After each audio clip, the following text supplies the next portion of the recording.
Filatelia, numismática, postales antiguas, medallas militares, documentos inéditos, libros históricos de Andorra, así como colecciones de oros de todo el mundo, los encontrarás en La Paperassa. La Paperassa, al servicio de la cultura y del coleccionismo. La Paperassa patrocina el canal de YouTube Sapiens.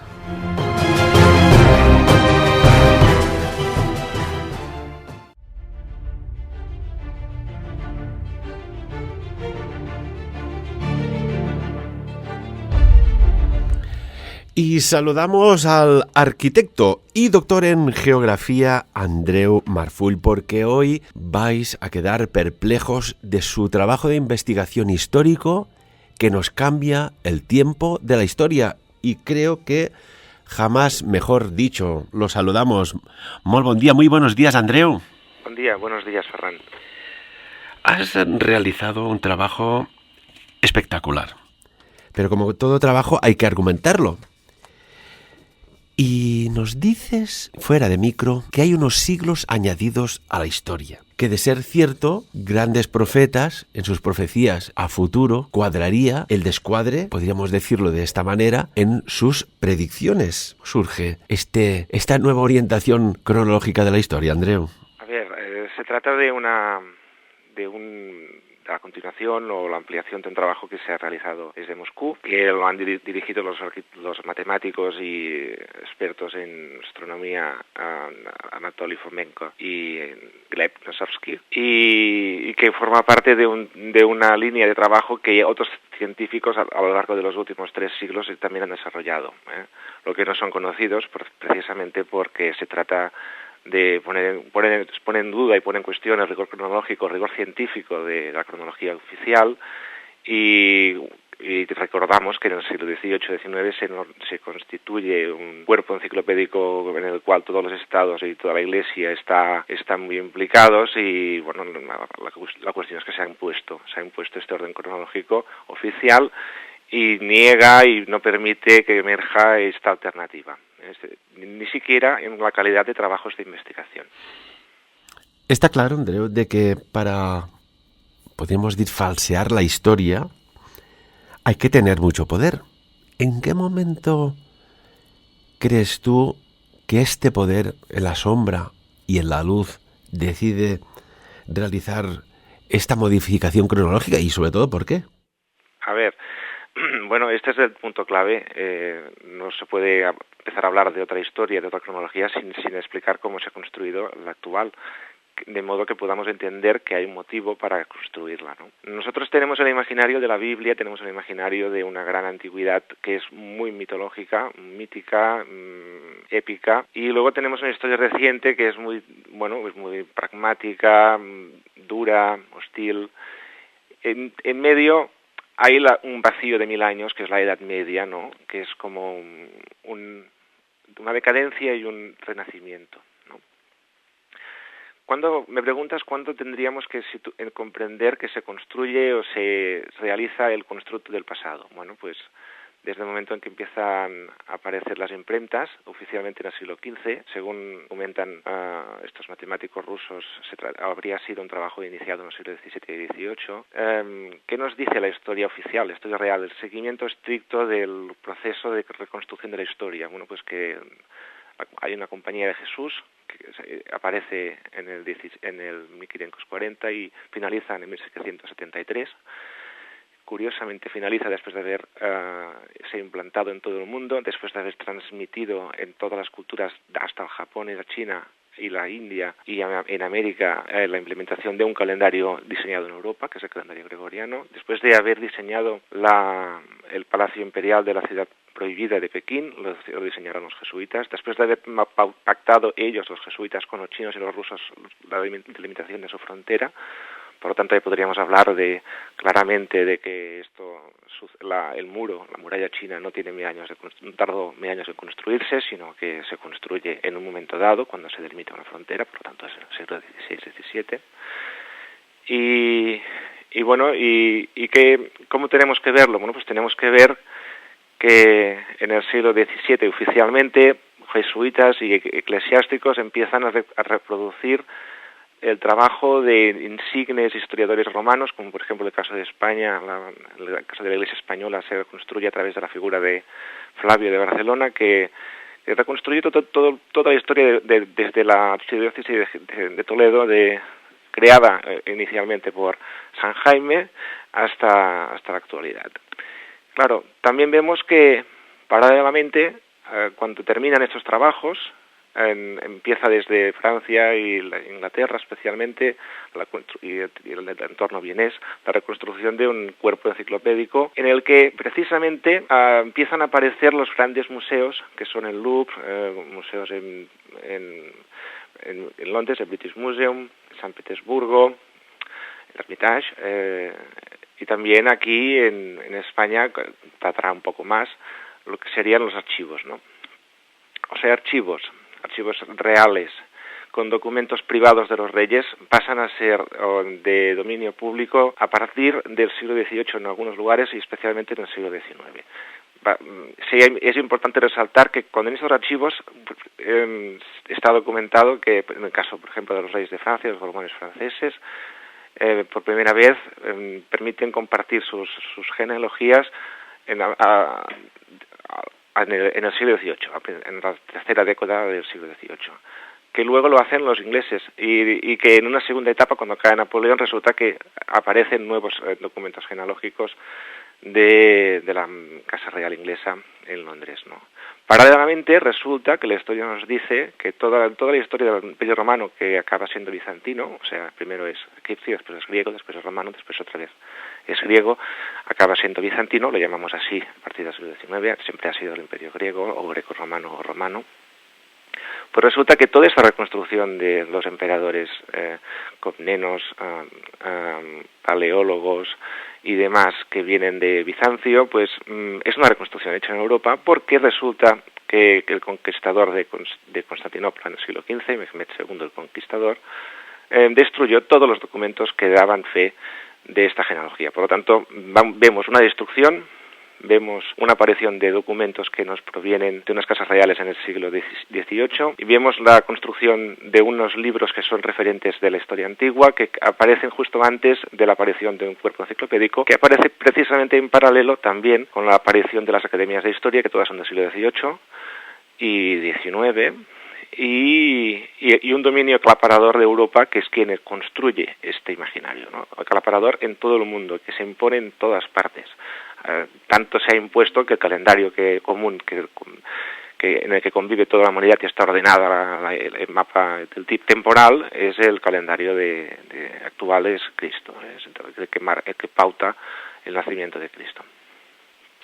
Entonces, Andreu, ¿estamos descuadrados? O sea, hay un tiempo real, una cronología real y otra que es una cronología basada en una conspiración, y sobre todo esta conspiración de la cronología de la historia, ¿en qué se fundamenta? Y sobre todo el por qué y para qué. A ver, claro, nosotros lo vemos en la clave conspiración, porque está muy de moda, ¿no? ¿Verdad? Tenemos que hacer un paso atrás y ver el concepto de imaginar cómo se concibe un calendario. En inicio, un calendario reconstruye simbólicamente lo que serían los procesos de las etapas del ciclo anual. En un inicio, el calendario tiene una duración de un año, en el que se producen ciclos, en que aparecen y desaparecen ciclos lunares y conviven con ciclos solares. Lunas, soles, meses acaban siendo vinculados a los planetas, a las constelaciones, y así aparece en un imaginario inicial el que sería la simbología de los 12 zodíacos o constelaciones, ¿no? O del horóscopo, que está representado en el antiguo Egipto, en la antigua Roma, y acaba siendo en el cristianismo representado con los 12 apóstoles, ¿no?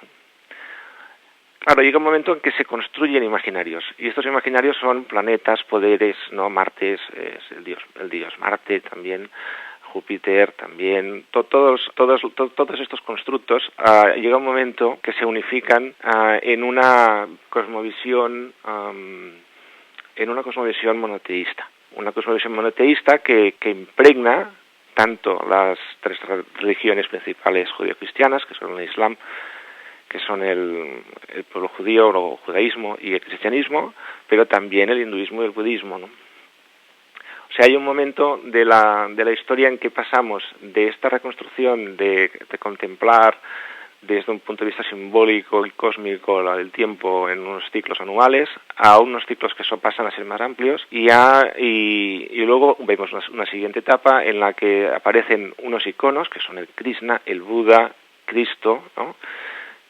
También en Egipto Osiris, Horus y Amón, ¿no? Amón, que significa, que se pronuncia en egipcio, se pronuncia amén, ¿no? O sea, hay como un... Permíteme, Andreu, esto es un detalle importante que la gente desconoce, ¿no? Amón se pronuncia amén. ¿Cuántas finales de oraciones acabas con un amén?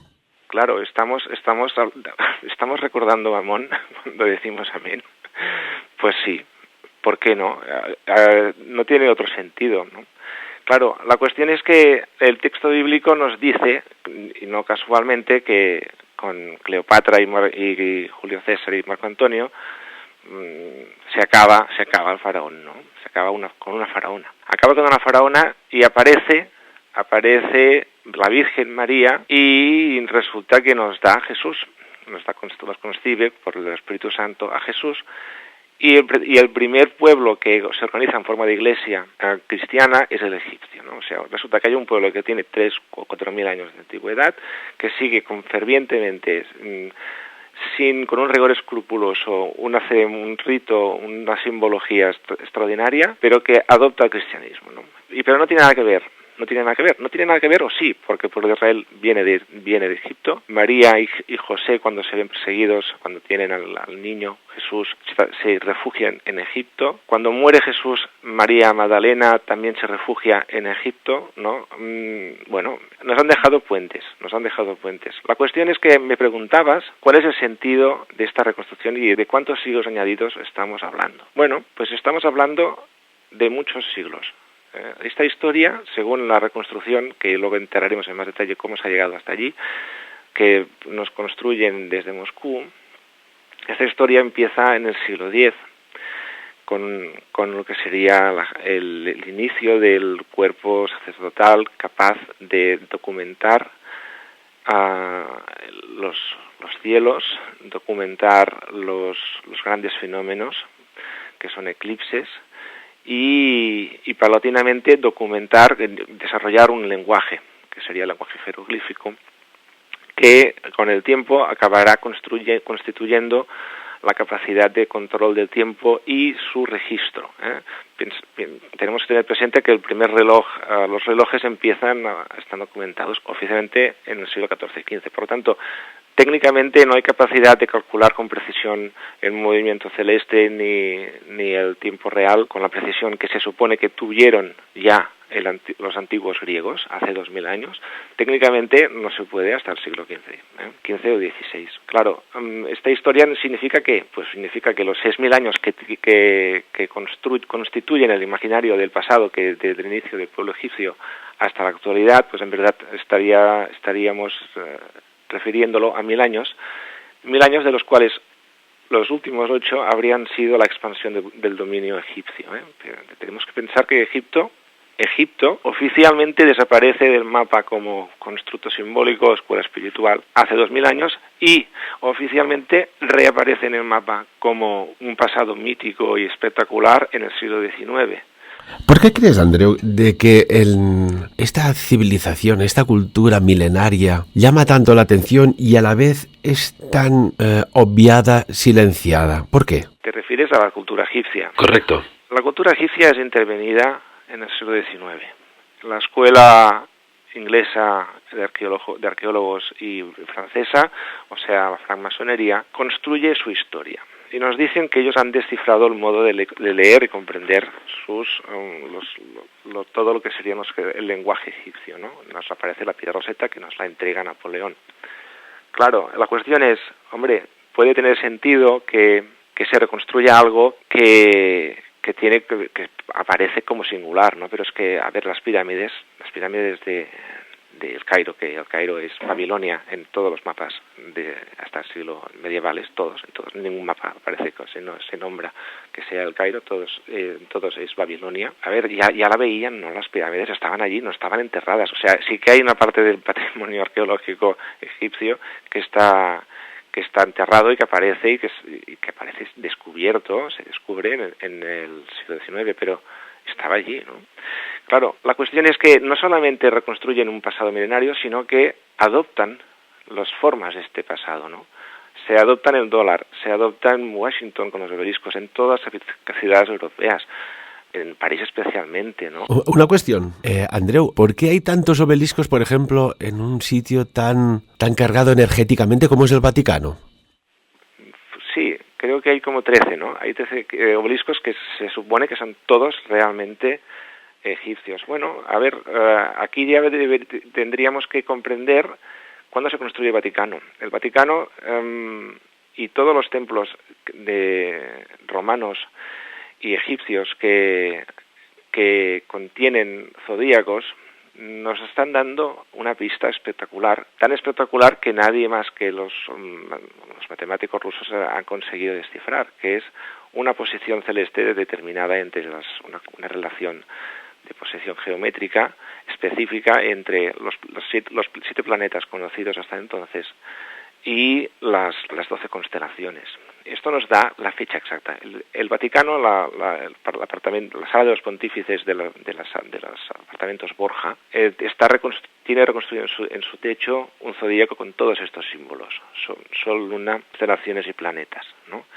Y la data de esta reconstrucción sería 1670, en lugar de situarla en el salto de los siglos XV y XVI.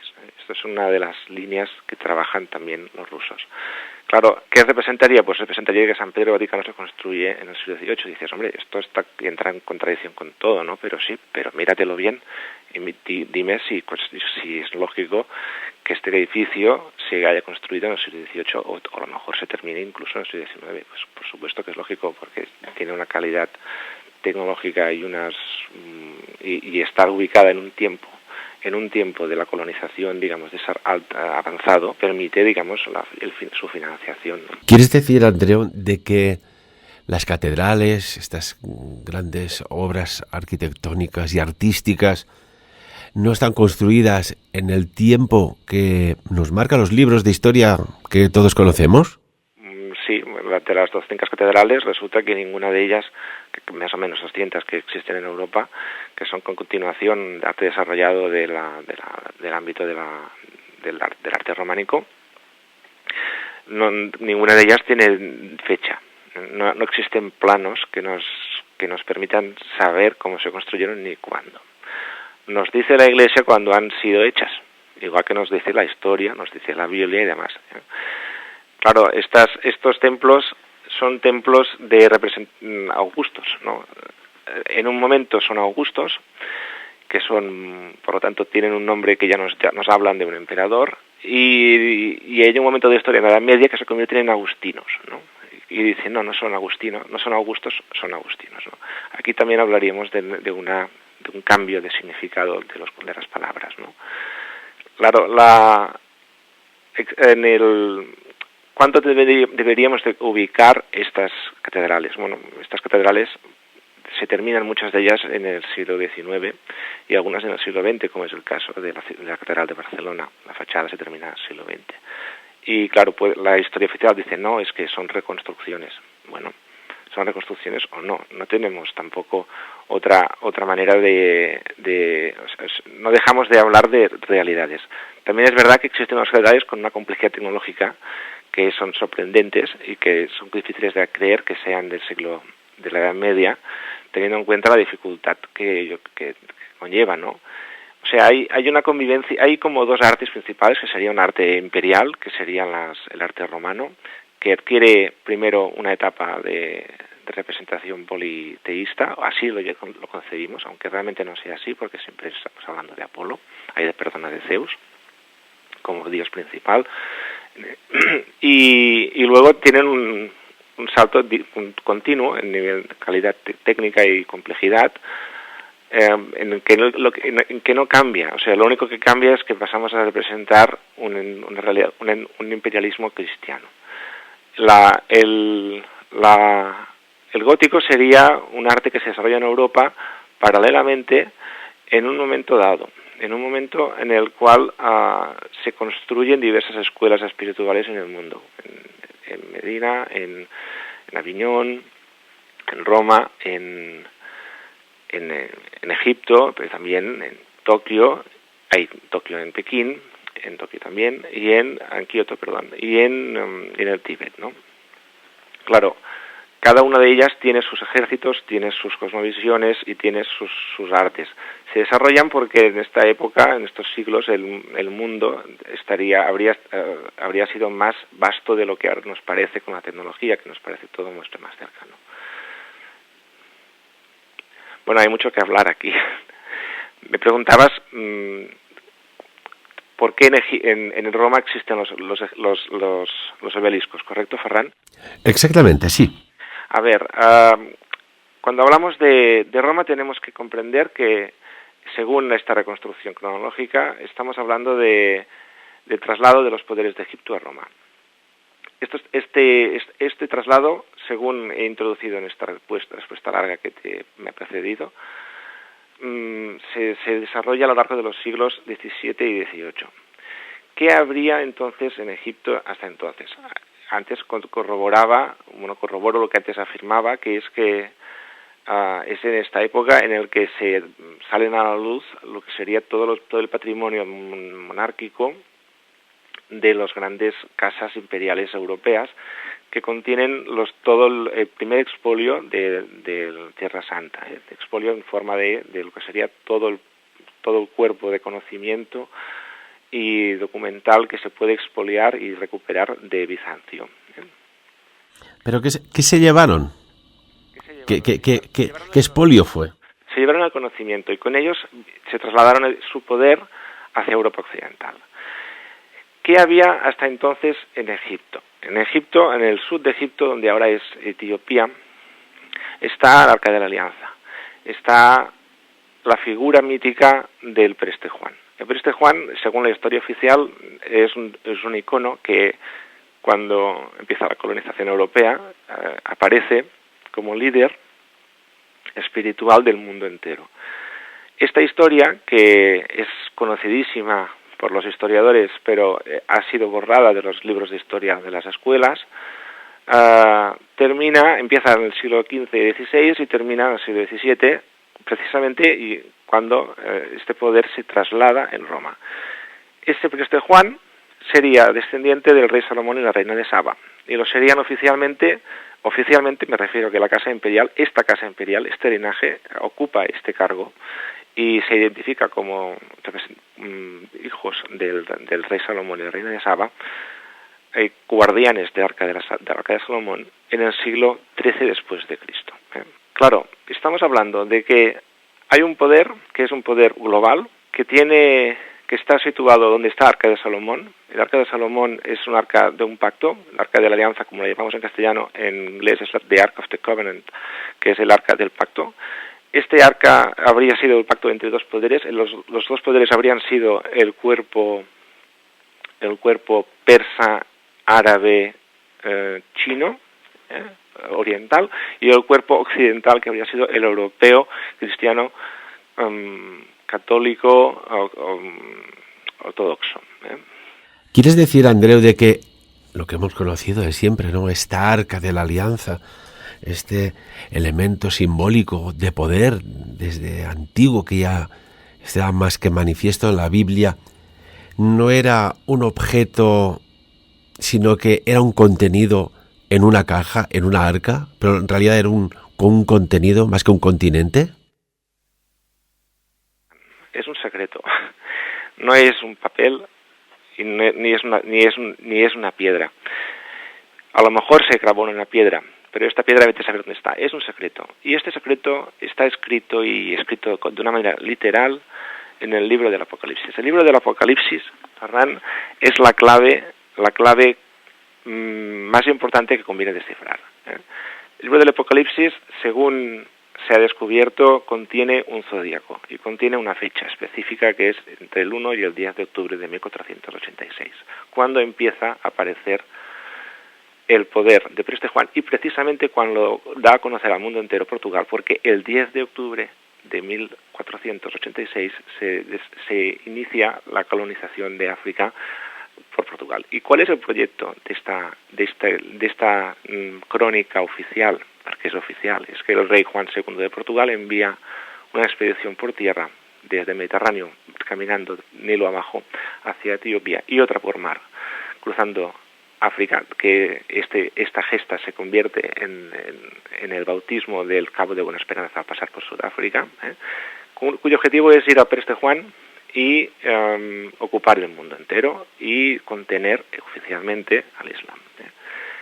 Esta fecha, que es singular en la historia humana, está escrita y casualmente en el libro del Apocalipsis. Y tan es así que podéis pensar, eso es que lo habéis hecho coincidir, ya, pero yo te digo y te doy fe que los matemáticos rusos han sido quienes han descubierto hace años esta fecha, y yo he sido quien hace un par de años di con un documento que me contaba la historia del rey Juan II, que representa el inicio de la colonización. Por lo tanto, han sido dos fechas que se han encontrado. ¿Qué nos dice el Apocalipsis? El Apocalipsis muy sucintamente nos dice que hay una bestia que domina el mundo,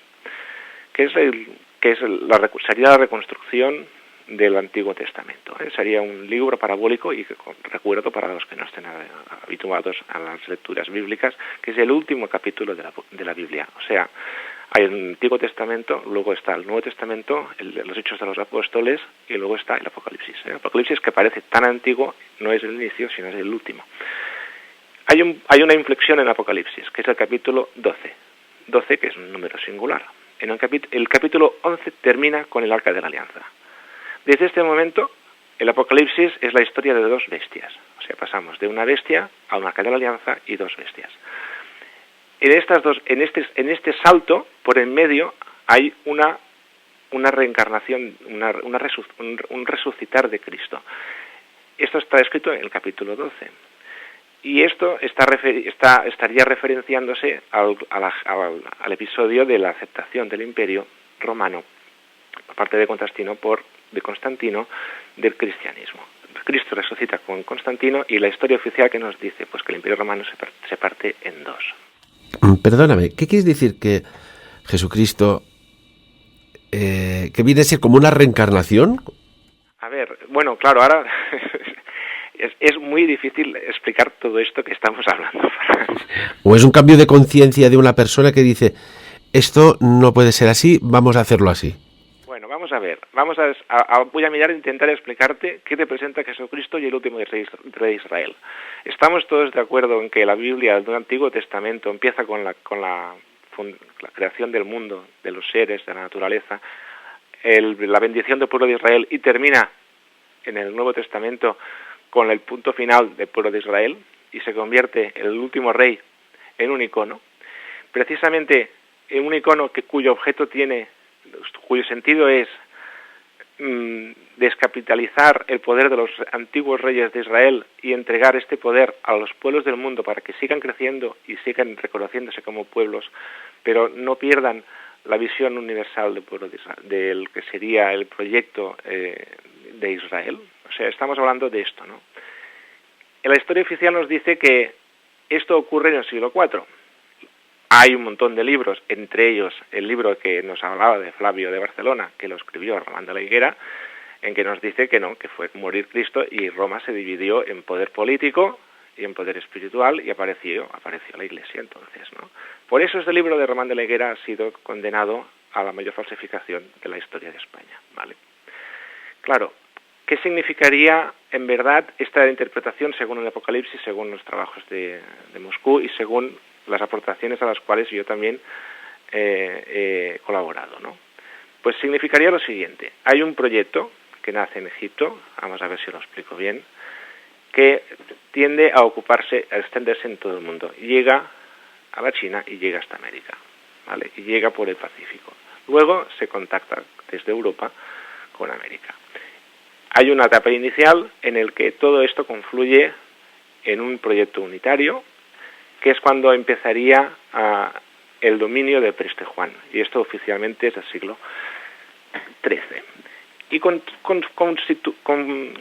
coincide oficialmente con la dinastía de los Paleólogos, con el mayor desarrollo del comercio en el mundo, con el primer proyecto globalizador, con la expedición de Marco Polo y con la implantación de un ejército memorable formado por castas de todo el mundo, especialmente de Eurasia, que serían los mamelucos en Egipto, que caen en el siglo XIX, ¿vale?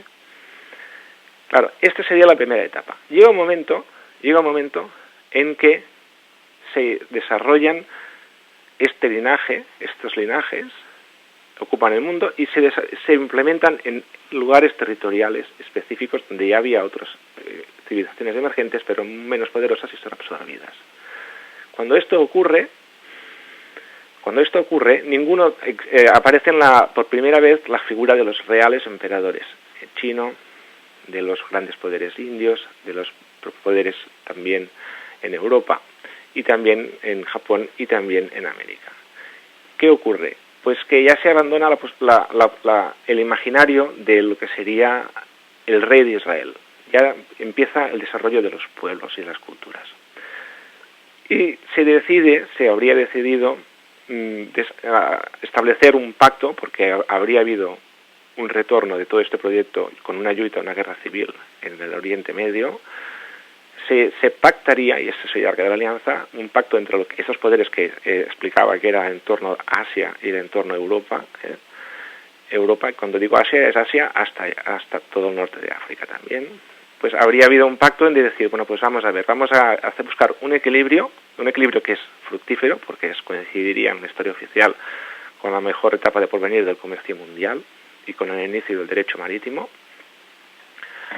Y se unificarían esta dualidad y este pacto y este acuerdo estratégico global con el abandono de un proyecto imperial capitalizado por una figura humana, que habría sido el equivalente al Gran Khan, o a los mongoles, a los faraones, etcétera, etcétera, y se crearía el honor de un linaje que habría sido la figura de Cristo, que se convertiría en un símbolo. Y paralelamente, como guardián del mundo temporal, o sea, se crearía un mundo terrenal con las figuras de los emperadores serían a los cuales se les sacaría el poder divino. Esto coincidiría con la renuncia o el fin del poder divino de los faraones y de los grandes emperadores romanos y grecorromanos, entre ellos Alejandro Magno.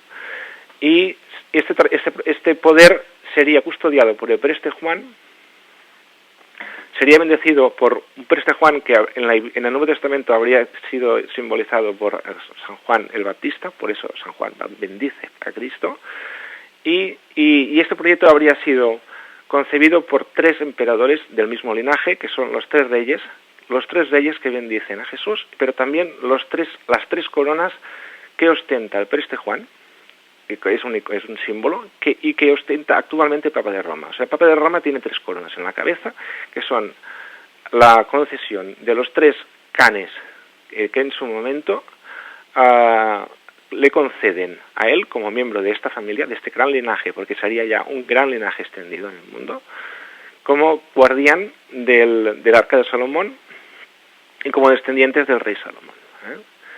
Claro, esto vuelve a replantear el hilo que antes he empezado y que he introducido desde varios puntos de análisis, que es el traslado de poderes de Egipto a Roma. Tenemos que comprender, para acabar de enlazar todo este embulic, todo este lío, ¿no?, que los iconos del Papa de Roma, que actualmente pertenecen únicamente al Papa de Roma, que son la triple corona y la triple cruz, en verdad son los poderes de Preste Juan, y yo no es porque lo diga yo, sino porque existen los mapas. En los mapas está dibujado Preste Juan, y tiene estos poderes, tiene estas representaciones, tiene triples coronas y tiene triples cruces.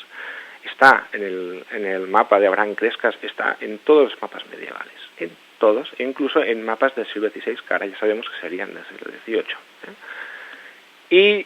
Y por lo tanto el poder del Papa de Roma sería, técnicamente sería el poder de Preste Juan, el poder del Arca de la Alianza, concedido por los tres canes cuando han concluido serían los tres Reyes Magos, y se habría producido para poner fin a la figura de un emperador todopoderoso, crear un mito a su alrededor y constituir, digamos, el reparto de los poderes de este linaje en todo el mundo, que habrían sido el inicio de los grandes imperios. Este proceso habría sido muy reciente y habría acabado mal. Habría acabado mal cuando en el siglo XVIII se decide trasladar este poder a Roma, y esto no agrada al mundo asiático. Y a partir de aquí hay habría una ruptura entre las escuelas espirituales, entre todas las historias. Y cuando eso se produce, se habrían añadido 1000 años de historia y se habrían entregado las crónicas oficiales a todos estos imperios, a partir de los cuales ellos habrían reconstruido su pasado y habrían aprovechado esta reconstrucción ficticia del pasado para, digamos, autorizarse a sí mismos ante sus pueblos, seguir en competencia y de este modo empezaría el proyecto, digamos, hostil de la colonización, que acaba confluyendo en las dos guerras mundiales del siglo XX. Vamos a ver, y todo este argumentario que nos has dado tan interesante, ¿por qué, y retomando el principio de la entrevista, influye en estos 300 años, no te diré perdidos, pero sí añadidos de la historia? A ver, no son 300. Estamos hablando de que primero se construye un pasado y de 1000 años. Y este construyente pasado de 1000 años tiene una finalidad, ¿vale? Que supongo que es lo que tú quieres que hablemos y que quede bien claro. Exacto, pues digo 300, pero bueno, que son siglos añadidos. Mira, pues sería lo siguiente: tendríamos una historia de un pueblo de Israel, que sería un pueblo colonizador, que sería un pueblo egipcio, que sería un pueblo de Dios, que se expande por todo el mundo, en que hay un linaje que, digamos, en el que Dios entrega a estos 12 hijos de Israel el proyecto de ocupar todo el mundo, que es Canaán. Canaán es el proyecto de la tierra de Ka, del espíritu de Ka, del espíritu de Dios. ¿Qué pasaría? Hay un momento en que se decide mantener la gloria de este proyecto y de este linaje, pero se le pone fin y se diseña la necesidad de desposeer de todos estos linajes, que ahora son las grandes monarquías y que son los grandes imperios fallidos en el siglo XIX y XX, fíjate cómo acaban cayendo casi todos, para quitarles, digamos, el puente, el vínculo entre los poderes reales y el pueblo de Israel. Se le pone fin al pueblo de Israel y en un periodo de 1000 años se crea un pasado reproducido, reconstruido, en el cual nacen nuevos poderes que ya no tienen autoridad divina, que son poderes bendecidos por el Papa en la parte europea y bendecidos por sus respectivas escuelas espirituales en la parte euroasiática, ¿vale? Se construyen 1000 años con la intención de crear un pasado glorioso de Israel. Se convierte Israel en un estado minúsculo, se crea el Santo Sepulcro entonces en gloria de la elevación de este gran proyecto y de esta arca o este pacto de la alianza, y paralelamente a todos los poderes, para convertirlos en poderes sin poder divino y así autorizar al máximo el poder de Preste Juan, que ahora lo tendría el Papa de Roma. Se decide crear un pasado, un origen ficticio a su gloria, y por eso todos los grandes poderes de Europa, de Francia, de España, de Aragón, o Cataluña mejor dicho, de Inglaterra y de Alemania y de Italia y demás, y de Rusia, por supuesto, pues tienen sus pequeños orígenes gloriosos, que siempre son una gran batalla, que en el cual todo el pueblo se aclama, digamos, a los vencedores, todos aceptan el cristianismo y acaban convirtiéndose en las figuras que acaban delegando sus poderes a un sistema civilizado más o menos parlamentario, más o menos estructurado en la forma de estados.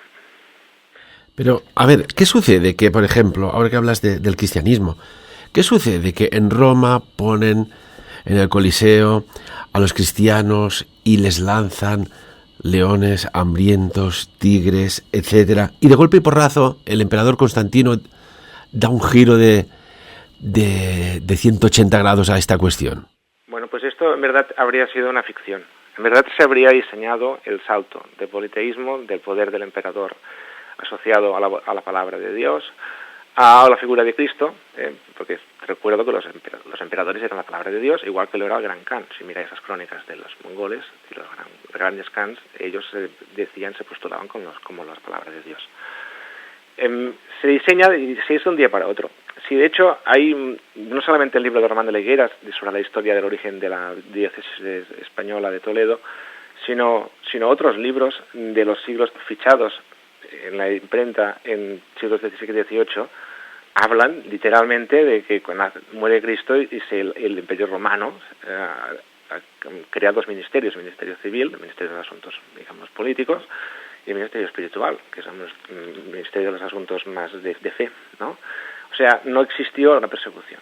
Lo que se crea es, a lo largo del siglo XVIII, XVII, a lo mejor se empieza, pero lo que es en esta reconstrucción estaríamos hablando del siglo XVIII, el imaginario de lo que sería de la gloria de la fe en la figura de una persecución. Por eso, de una persecución a cristianos, se crea todo este imaginario, tanto el de Constantino como el de la persecución de los mártires. Y está documentadísimo que es la Compañía de Jesús quien introduce el falso imaginario del libro del martirologio, o sea, de todos los mártires. Estos mártires no están de moda en el siglo XVI, no existen, y aparecen documentados y se empiezan a promover oficialmente en el siglo XVIII. Ahora ya podemos hablar del siglo XIX. De hecho, ahora te quiero matizar. Antes hablaba de esta necesidad de crear un origen distinto de los grandes poderes imperiales y monárquicos respecto a los poderes del pueblo de Israel, de los grandes profetas, ¿no? Y que esto es la justificación de 1000 años. Pero es que estamos hablando de que esta nueva cronología incluye también el salto del que serían los hechos de la caída del siglo XV, se situarían en el siglo XVII. Es decir, estamos hablando de que el periodo de gloria de la Edad Media, de lo que sería el desarrollo del comercio internacional, que es un periodo de paz, que es un pacto entre dos poderes, que está representado no solamente en el Apocalipsis, sino también en la división de las dos Romas, en tiempos de Constantino, y sino que también está representado en el maquinario creado por la estructura de la alianza genovesa y paleólogo, que está en la bandera dual de Constantinopla en esta época.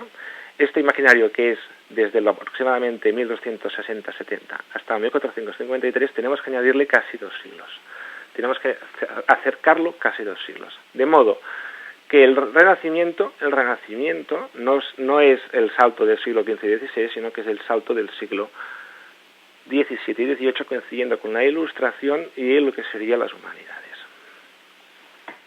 O sea, hay 2 saltos. Y este salto se produce para reconstruir un pasado dilatado de 5 o 6 siglos, de lo que habrían sido 2, y desvincular la historia de los templarios, de la historia de los paleólogos, de la historia del inicio de este gran proyecto que habría coincidido con el último emperador y de Israel, y primer emperador descapitalizado del poder divino, habría sido el Mehmed II, actualmente Mahoma, que la historia oficial nos lo sitúa como el héroe de la ocupación de Constantinopla en 1453, y que precisamente por aceptar este gran pacto o Arca de Salomón es trasladado su sepulcro a Jerusalén, y es allí donde está el templo de su sabiduría.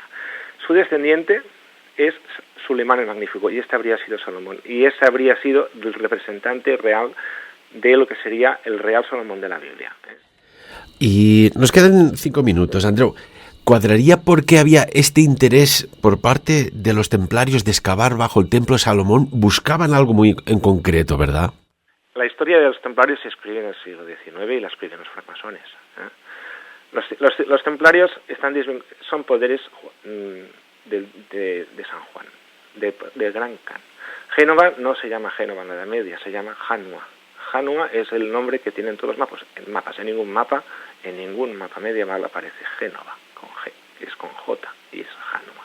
Jan o Han es el nombre del Khan y es el nombre de Preste, Han o Juan. Es el poder del Preste Juan, es el poder cristiano. La historia de los templarios, la historia de los cátaros también es del siglo XIX. ¿Vale? La historia del Gran Khan, que es un pueblo semisalvaje, pero que tonteó con el cristianismo y con todas las religiones hasta que se convirtió en los poderes de la India y los poderes de la China, también se escribe en el siglo XVIII, pero especialmente en el XIX. A finales del XVIII está la versión, digamos, árabe, y luego está la otra, ¿no? Claro, los poderes de los templarios habrían sido los poderes del ejército que habría custodiado el desarrollo y la paz y la sabiduría, y habría financiado las catedrales entre no los siglos XII, XIV, sino los siglos XV, XVII. Su continuación habría sido la masonería. Por eso los masones se proclaman seguidores de los templarios. Por eso esto nos resuelve el enigma de por qué algo que cae en el siglo XIII o acaba cayendo en el año 1307, resulta que es recuperado en 1717 por la francmasonería en Francia, ¿vale? O sea, te estoy explicando un poco otra manera de ver. O sea, claro, es difícil, yo entiendo que esto es muy difícil y que debéis estar todos un poco liados, pero estamos resaltando que cuando se diseña el salto de los poderes a Europa, también se diseña un imaginario para los templarios, y se tiene lugar lo que sería el reparto. Antes hablábamos de un primer reparto de los poderes de la Nisaga imperial, de este gran linaje en el mundo, que aceptan glorificar a su líder inicial, que habría sido convertido en el último rey de Israel, Cristo, que acaba derivando en el Krishna y en Buda. Por eso tienen tantos paralelismos estas crónicas biográficas de estos tres líderes. Pues nos trasladamos en el siglo XVII-XVIII, y lo que ocurre es que este ejército paralelo que se crea en el cuerpo de los dos bandos, que en uno son los mamelucos, o que constituye el poder de los árabes. Nos queda un minuto. Sí, y en el otro lado, en el mundo cristiano, son los templarios. Acaba confluyendo en los ejércitos mercenarios de Europa. O sea, este ejército templario, con toda su sabiduría, acaba creando organizaciones secretas que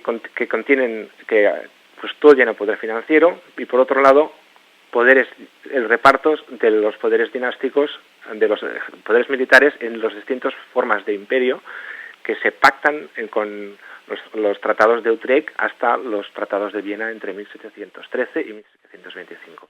En 10 segundos, Andreu Marfull, investigador histórico y que nos has dejado aquí perplejos.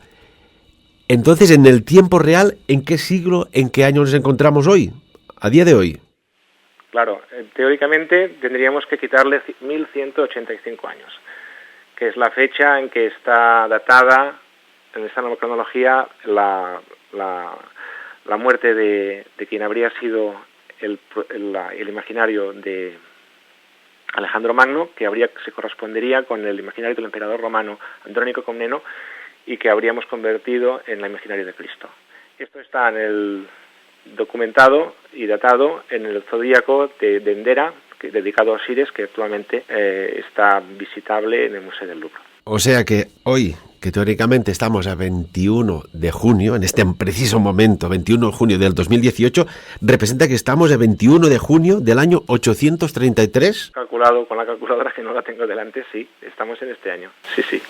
Impresionante. Andreu, el tiempo nos apremia. Dejamos que las personas puedan volver a escuchar a través de los medios que disponemos esta entrevista de profundidad, de trabajo histórico, que opinen, que aporten más datos, que contrasten, porque realmente hoy ha cambiado el tiempo en la historia. Muchísimas gracias, amigo. Gràcies a ti, ha sido un placer. Sapiens. Dirigit i presentat per Ferran Prat.